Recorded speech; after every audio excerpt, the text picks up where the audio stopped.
I never made it, but I know what it takes. I'm motivated by a mix of emotion. Got my statement, and I'm reading it slow so I can understand it fully. Appreciate my standing, go out of this world and ride on time.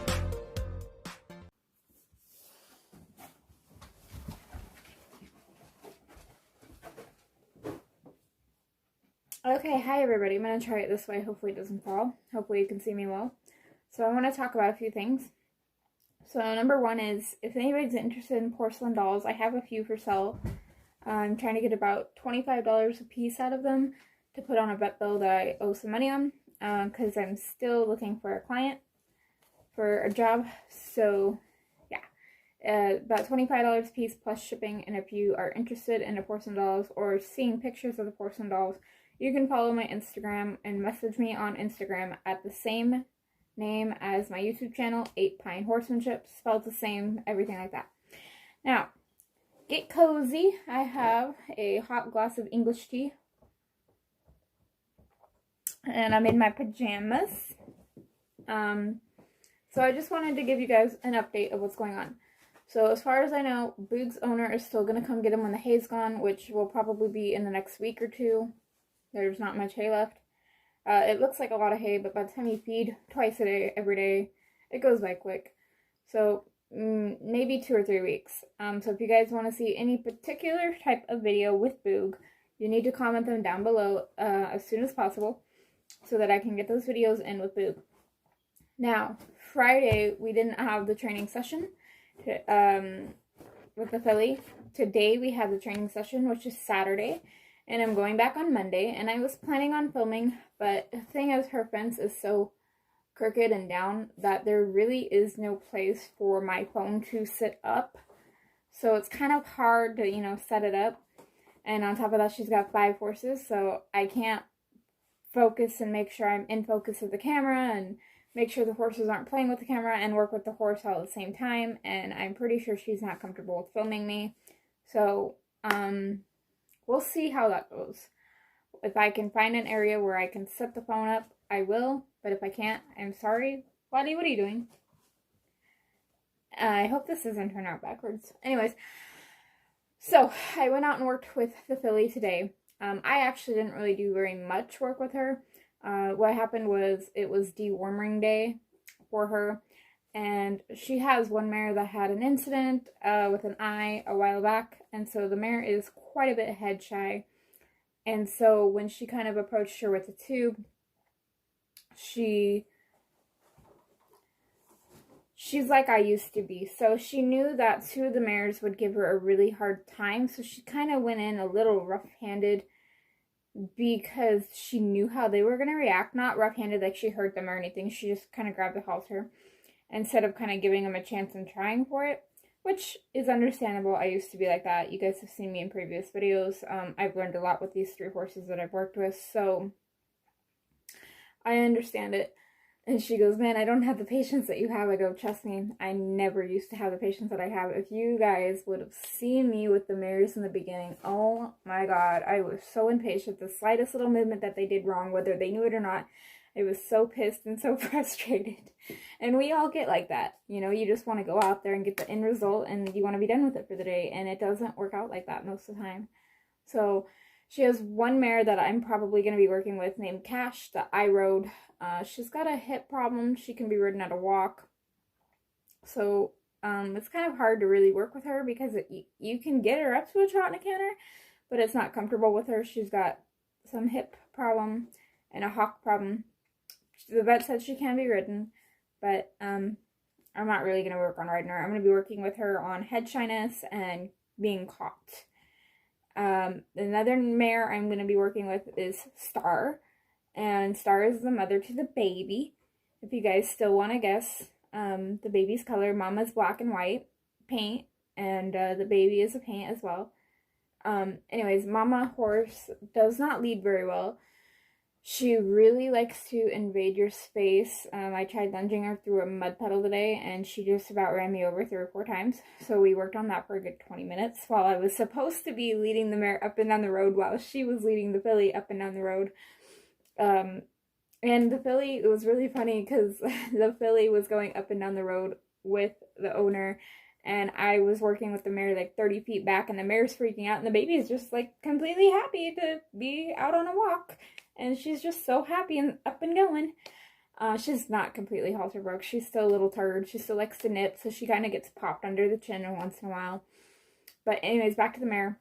She doesn't trailer load from my understanding. She is very impatient tying, as we found out today. She's a 14-year-old. I believe Cash is 16 or 18 or something like that. But the 14-year-old mother, she just said 14 or 11. I'm pretty sure she said 14.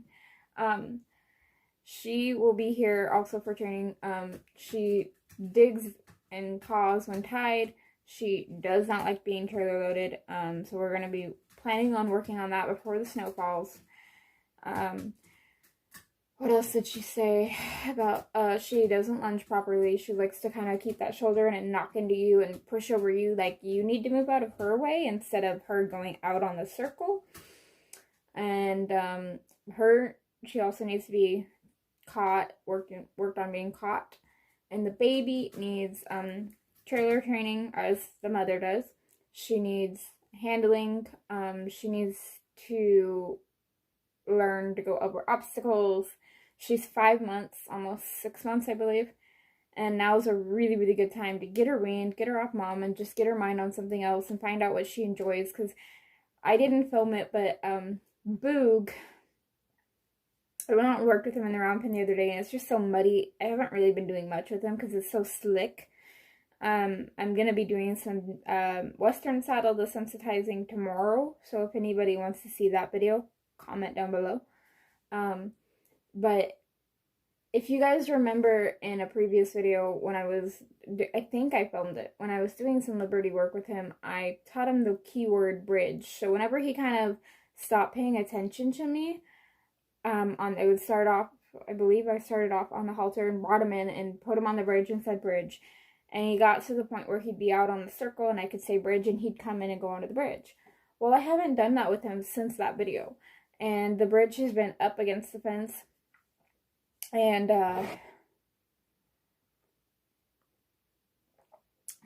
the bridge fell because the wind was so bad the other day. And it's a heavy bridge. It's a pallet with a board on top of it, with a log underneath it, and with a rubber mat. I think it's a 10 or 15 pound rubber mat on top of it. It's a pretty heavy bridge. It's a teeter-totter. And so it moves. So it fell, which is completely fine. The boards are all busted out anyways. That's why we have a log underneath it on top of that. So, but anyways, it fell, and I went out in there and I let him in the round pen, and I sort of thought, well, I wonder if he still remembers bridge. So I stood in the middle of the circle and I said, "Bood, bridge." And I just popped the whip on the ground, and it was the little whip, not the big one. And he looked at me like, all right, and went and stood on the bridge. And I was like, wow, he remembers. So that's kind of why I like using the bridge, and I like teaching them to go into a stall and go into the medicine shoe. I did film a video backing him into the medicine shoe and making him stand there with the butt bar up while he's facing out, not tied, so that the grain feeder is behind him. And if he backs up, he's going to hit that, and it's going to kind of prepare him for when he bumps into the butt bar. And it came out backwards, and it wasn't angled down, so you guys actually couldn't see what was going on because of the lighting, so I had to delete that video. But that's kind of why I like the bridge training and the stall training and the medicine chute training, because with the medicine chute, it's kind of like a dip, and it's a tight space, so that kind of, the tight space replicates the trailer. The tight space of the stall door and the medicine chute door represents a trailer, and the teeter-totter represents a trailer moving and stepping up and stepping down. So when these three mares get here, it'll more than likely be the filly first, and then after she's weaned, probably a few months after she's weaned, just to make sure it's all good and Mom's all dried up. Then hopefully the other 2 mares will come so that all 3 of them can be worked. Boog, like I said, I'm hoping he'll stay, but I don't think it's gonna happen with the owner. So he'll be here a little while longer. So any type of video you guys want to see with him, comment down below and I will try my best to do. Remember, he's not broke to ride.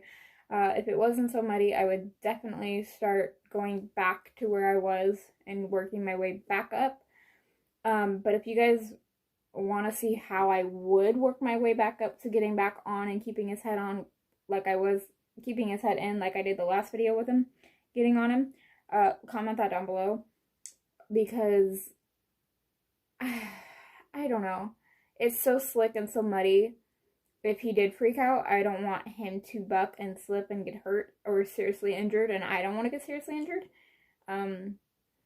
Because a lot of things can go wrong if they slip and land wrong with the weight of a rider and a saddle on them.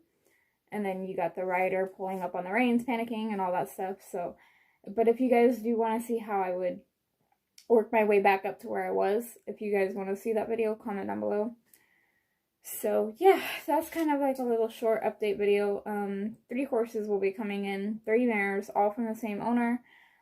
She's an older lady, and she's really the only one that does anything with horses, besides her sister, but her sister doesn't live here. So, I mean, sometimes it doesn't always go as planned. One thing was with the Cashmere, she's a solid black. I think she's got a couple little spots of white, but that's it. But she kept tossing her head today, trying to get the syringe in her mouth, and so I just worked on rubbing all over her face and her mouth. And when she kind of relaxed after about 15 minutes, she would kind of throw her head here and there. I wouldn't even be trying to go for her face. I would be resting and like looking over and talking to the owner, and she'd be throwing her head up. So what I kind of did was just popped on the lead rope, made her back up, and made her yield her hindquarters both ways, and then go right into the backup, and then go back to playing with her mouth until she kind of figured, oh, nothing's happening. And then at the last second, I put it in gently and squeezed the medicine in, the warmer in. And then for the other mare, Star, the mother of the baby, kind of the same thing, but it only took me about 5 minutes with her. And surprisingly, the baby just took the medicine right away. So, yeah. But that is an update video of what's going on.